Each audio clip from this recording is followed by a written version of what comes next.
अच्छा ओके। सो मैं आपसे स्क्रीन शेयर कर देता हूँ, मैं भी डेप्सन पढ़ा हूँ, ठीक है।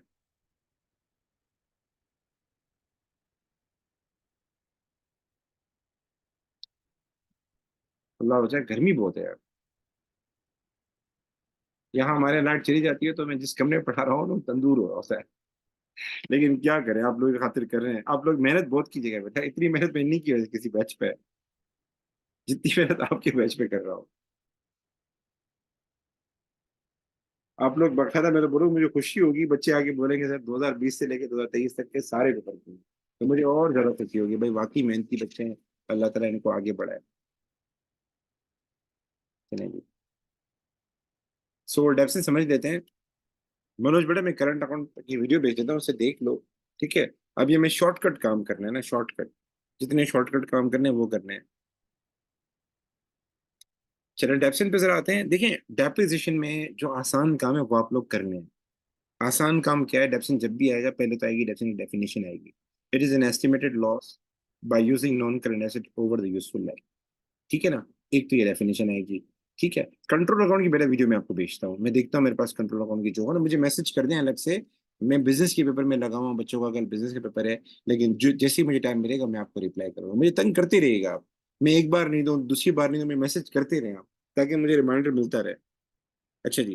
तो डेप्सन में सबसे पहले आएगी डेफिनेशन, दूसरा डेप्सन में आता है कैपिटल एंड रेवेन्यू एक्सपेंडिचर, वो जरूर पढ़िएगा। उसकी ओ लेवल के सवाल जरूर कीजिएगा, कैपिटल एक्सपेंडिचर क्या है, रेवेन्यू एक्सपेंडिचर क्या है, कैपिटल रिसीट क्या है, रेवेन्यू रिसीट क्या है। उसके अलावा आते हैं, सबसे जो आसान चीज है डेप्रिसिएशन के अंदर, वो है आपका डेप्सन के अंदर नॉन करंट एसेट का अकाउंट। वो आपको पेपर में बोलेगा नॉन करंट एसेट का अकाउंट बनाओ, कॉस्ट वाला। ठीक है, ये मैं खाली फॉर्मेट बना रहा हूँ, समझा रहा ज्यादा नहीं हूँ। इसमें हम लिखते हैं बैलेंस बीडी। ठीक है, कोई भी मेथड हो, एसएलएम हो, आरबीएम हो, आपका मंथली हो, फुल ईयर हो, तो इसमें हम लिखते हैं बैलेंस बीडी। ठीक है। उसके बाद हम क्या करते हैं, अगर हमने कोई चीज परचेज की है तो हम डेबिट करते हैं। अस्सलाम वालेकुम। मैं बच्चों को क्लास दे रहा हूँ। नहीं, ऑफिस में। मिलना चाह रहा है, बुला दे, दफ्तर ऑफिस आ जाए, मैं क्लास दे रहा हूँ। हाँ ऑफिस बुला लेते हैं। अच्छा जी, तो हम बैंक को क्या कर देते हैं गाइस, डेबिट कर देते हैं। बैलेंस बीडी हम लिखते हैं डेबिट साइड पे, क्योंकि हमारा एसेट है। हमने कोई परचेजेस की है तो वो डेबिट साइड पे लिख देते हैं। अगर हमने कुछ बेचा है, अब यहाँ एक मसला करते हैं बच्चे, ये नोट डाउन कर लें, इसीलिए मैं रेट से लिख रहा हूँ। अगर हमें कोई चीज बेची है, तो गाइस एक होती है उसकी सेलिंग प्राइस, एक होती है उसकी कॉस्ट। ये बार बार बोलूंगा, बार बार बोलूंगा। ये अकाउंट जो हम बना रहे हैं इसके ऊपर मैंने क्या लिखा हुआ है, कॉस्ट। क्या लिखा हुआ है, कॉस्ट। इस अकाउंट को हमारा बनाने का मकसद ये नहीं कि फायदा कितना हुआ है, लॉस कितना हुआ है। इस अकाउंट को बनाने का हमारा मकसद ये है कि दुनिया को हम ये बताएं कि अगर हमने कोई एसेट खरीदा तो उसकी कॉस्ट क्या थी, अगर कुछ एसेट बेचा था तो उसकी कॉस्ट क्या थी। हमें कॉस्ट बतानी है, हमें सेलिंग प्राइस नहीं बतानी। सेलिंग प्राइस जो आती है वो डिस्पोजल में आती है। तो जो भी एसेट हमने बेचा है उसकी कॉस्ट दिखानी है। लाइक पेपर में आपको बोलेगा, एक एसेट हमने खरीदा था $20,000 का 2 साल पहले, और हमने उसको बेचा है $9,000 का। कॉस्ट से कम का ही बेचा होगा हमने। तो ये जो $9,000 है ये सेलिंग प्राइस है। या वो बोलेगा हमने एक एसेट खरीदा था 20,000 का, उसकी सेल प्रोसीड 9,000 थी, तो ये नहीं आएगा इसमें। इसमें ये आएगा 20,000 है, जितने का हमने उसको खरीदा था वो आएगी। ठीक है। उसके बाद हम क्या करते हैं, दोनों साइड का टोटल करते हैं। दोनों साइड का टोटल करते हैं। दोनों साइड का टोटल करके जो आंसर आएगा वो क्या कहलाएगा, बैलेंस सीडी कहलाएगा।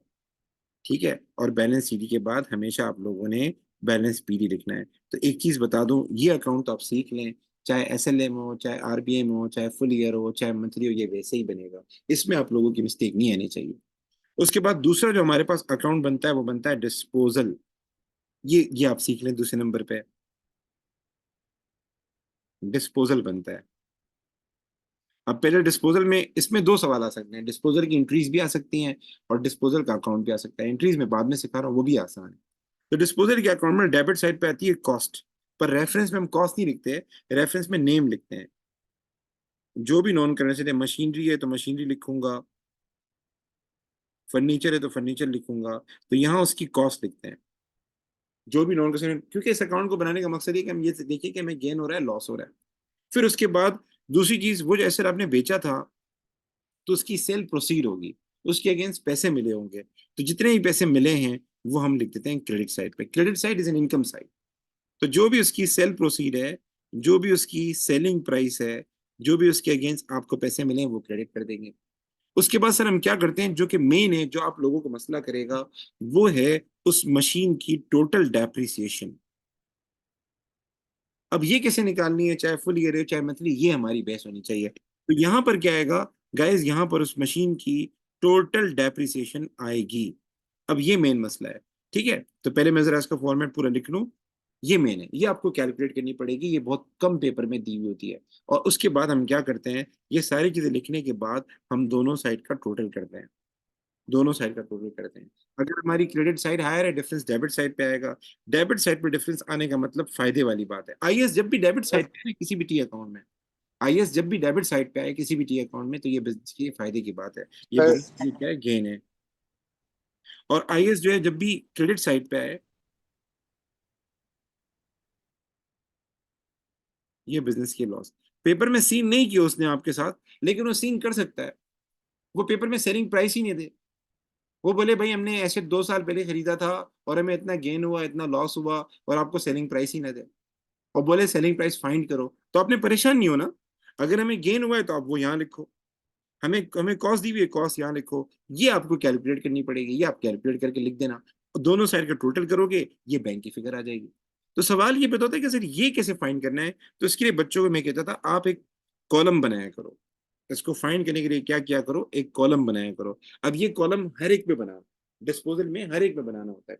नॉर्मली क्या होता है, वो दो काम करता है, लिख देता है कि जो एसेट बेचा था उसकी कॉस्ट ये थी, उसकी डेप्रिसिएशन इतनी थी, वर्ड यूज करेगा अक्यूमुलेटेड डेप्रिसिएशन। फिर तो जिंदगी आसान हो जाती है, वो बोला उसकी कॉस्ट इतनी थी उसकी डेप्शन इतनी थी, फिर तो जिंदगी आसान हो जाती है, यही हमारी डेप्शन हो जाती है। या फिर वो बोलते हैं जो एसेट बेचा तो उसकी कॉस्ट ये थी और उसकी बुक वैल्यू ये थी, तो बुक वैल्यू एंड कॉस्ट का डिफरेंस जो होता है वो डेप्शन होता है, फिर भी जिंदगी आसान हो जाती है। लेकिन अगर ये दोनों न दे, ना ही वो ये बताए कि जो एसेट बेचा था उसकी डेप्शन इतनी थी टोटल, ना ही वो सवाल के अंदर ये बताए कि जो एसेट बेचा था उसकी कॉस्ट इतनी थी, उसकी बुक वैल्यू इतनी थी, फिर क्या करना है। तो फिर आपने कॉलम बनाना है, कॉलम बनाना है। उस कॉलम में क्या करना है, सबसे पहले आपने एसेट जिस तारीख पे खरीदा था आप वो लिखें, ठीक है, उसकी कॉस्ट जो है वो लिख लें, जो उसकी कॉस्ट है वो लिख लें सबसे पहले। ठीक है, पहला काम ये करना है। अब फॉर सपोज मैं एग्जांपल दे रहा हूँ, मैं यहाँ कर रहा हूँ, साथ में कर रहा हूँ काम। एक मिनट वेट करें, थोड़ा स्पीड से करा रहा हूँ क्योंकि टाइम शॉर्ट है मेरे पास। तो फॉर सपोज एसेट हमने खरीदा था 1 जुलाई 2011 को खरीदा था, 1 जुलाई 2011 को खरीदा था, और जो कॉस्ट है वो लिखनी है। उसकी कॉस्ट थी 12,000, मैं लिख देता हूँ 12,000। उसके बाद क्या करना है, आपने सवाल की रिक्वायरमेंट में जाना है, रिक्वायरमेंट जहां लिखा होता है ना टी अकाउंट बना, वहां जाना है, वहां डेट दी होगी उसको देख जाके देखना है। तो वहां जाके लिखा होगा उसने कि भाई आप टी अकाउंट बनाए 31 दिसंबर फॉर द ईयर एंडेड 31 दिसंबर 2013, ये लिखा होगा। क्या लिखा होगा, 31 दिसंबर 2013। तो आपने क्या करना है, ये हाईलाइट कर देना है, क्या, 31 दिसंबर। और आपने ये देखना है कि 1 जुलाई 2011 से लेके 31 दिसंबर 2013 तक कितनी दफा 31 दिसंबर आया। अगर हम 1 जुलाई से स्टार्ट करें, 1 जुलाई 2011 से लेके 31 दिसंबर 2013 तक कितनी दफा 31 दिसंबर है, आप वो नोट डाउन कर लें। सर क्या मतलब, जरा बताता हूँ। 1 जुलाई 2011 से स्टार्ट करते हैं, पहला 31 दिसंबर कब आएगा, 2011 में आएगा। दूसरा कब आएगा, 31 दिसंबर 2012 में आएगा। तीसरा कब आएगा, 31 दिसंबर 2013 में आएगा। यहाँ तक बात समझ में आ रही है कि जब इंडिविजुअल वर्किंग करनी होगी, जो मशीन बेची है उसकी रेफरेंस कैसे फाइंड करनी है, पहले हम उसकी कॉस्ट लिखेंगे। उसके बाद हम क्या करेंगे, हम सवाल की रिक्वायरमेंट में जाके देखेंगे अभी हमारा करंटली ईयर एंड कौन सा है, मंथ समेत, वो मंथ भी नोट करना है। जरूरी नहीं सवाल में 31 दिसंबर हो, सवाल में 30 जून भी हो सकता है, जरूरी नहीं 2013 हो, 2014 भी हो सकता है। फिर आपने क्या करना है, जुलाई 2011 से लेके उस डेट तक जो महीना है वो कितनी दफा है, इंक्लूडिंग करंट एज वेल। अब इसके बाद आगे क्या काम करना है, तो इसके बाद आप एक फॉर्मूला नोट कर लें। पहले मैं फुल ईयर का बताता हूँ। फुल ईयर में ये होता है कि जो आखिरी साल होता है उसमें नहीं लगाते हम, उसमें नहीं लगाते, बाकी 2 साल में लगाते हैं। तो अगर एसएलएम है, अगर एसएलएम है तो क्या करना है, एसएलएम में सिंपली आपने क्या करना है, अगर उसने परसेंटेज दी है, फॉर सपोज 10% है, तो 10% लगा लें। 10% निकालें, 12,000 का कितना आएगा, 1200। नेक्स्ट ईयर कितना हो जाएगा, 1200। टोटल डेप्शन कितनी हो जाएगी सर? टोटल डेप्शन हो जाएगी आपकी, अल्लाह भला करे, 2400 हो जाएगी। ठीक है सर, अगर आरबीएम है तो क्या होगा? अगर आरबीएम है तो उसमें क्या होगा वो बता देता हूँ। आरबीएम में हमारे पास कॉस्ट कितनी आ रही है? 12,000 आ रही है। तो हम देख लेते हैं। पहला आ गया 31 दिसंबर 2011, दूसरा आ गया 31 दिसंबर 2012, तीसरा आ गया 31 दिसंबर 2013। 2013 में नहीं लगानी क्योंकि फुल ईयर है। तो उसमें क्या होगा, आप 10% निकालें इसका, 10% आएगा 1200, 1200 माइनस कर दें, जो आंसर आएगा वो लिखें। 12,000 में से 1200 माइनस की यू गेट, आपको आंसर कितना आएगा? I think so 11,000, 10,800। 10,800 पर 10% लगाएं, 10,800 पे 10% लगाएं तो ये हो जाएगा आपका 1080। ठीक है ना? तो हमारे पास डेप्शन आ जाएगी इतनी, और इसकी बुक वैल्यू आप फाइंड करें जो भी बनती है। तो इसमें हमारे पास टोटल डेप्शन कितनी होगी? टोटल डेप्शन एक होगी 1200 और एक होगी 1080। यहां तक बात समझ में आ रही है कि फुल ईयर होगा तो कैसे निकालेंगे ड्यूअल डेप्शन? यहां तक बात समझ में आ रही है? मुझे यस एंड नो में रिस्पॉन्ड करें, मैसेज में बोलें, वरना मैं बोलता रहूंगा तो फायदा नहीं होगा। बस 5 मिनट। जी गाइस मुझे बताएं बात, मुझे कोई रिएक्शन नजर नहीं आएगा जब तक मुझे आप चैट में आंसर नहीं देंगे। ठीक ठीक। अब जरा एक छोटी सी बात जी आपको, सर, समझ आ गया। एक मसला बच्चों के साथ आ रहा है, वो ये आ रहा है कभी कभार सवाल में वो सीन करता है, वो एसएलएम का ही सवाल दे रहा है और बोल रहा है कॉस्ट कितनी है? 12,000। एसेट खरीदा था जुलाई 2011 में। सीन क्या किया उसने पेपर में, वो ये किया है, आप लोगों ने लिख दिया 31 दिसंबर 2011, 31 दिसंबर 2012, 31 दिसंबर 2013। पेपर में सीन ये क्या आजकल जो हो रहा है वो हो रहा है, वो बोल रहे हैं हम लोग लगाते हैं यूजफुल लाइफ, और यूजफुल लाइफ है हमारी 10 ईयर्स, और रेजिडुअल वैल्यू जो है वो एसिड की है 10%। सर ये क्या सीन है? एसएलएम का जो असल में जो फॉर्मूला है ना वो परसेंटेज वाला नहीं है, परसेंटेज वाला तो शॉर्टकट है।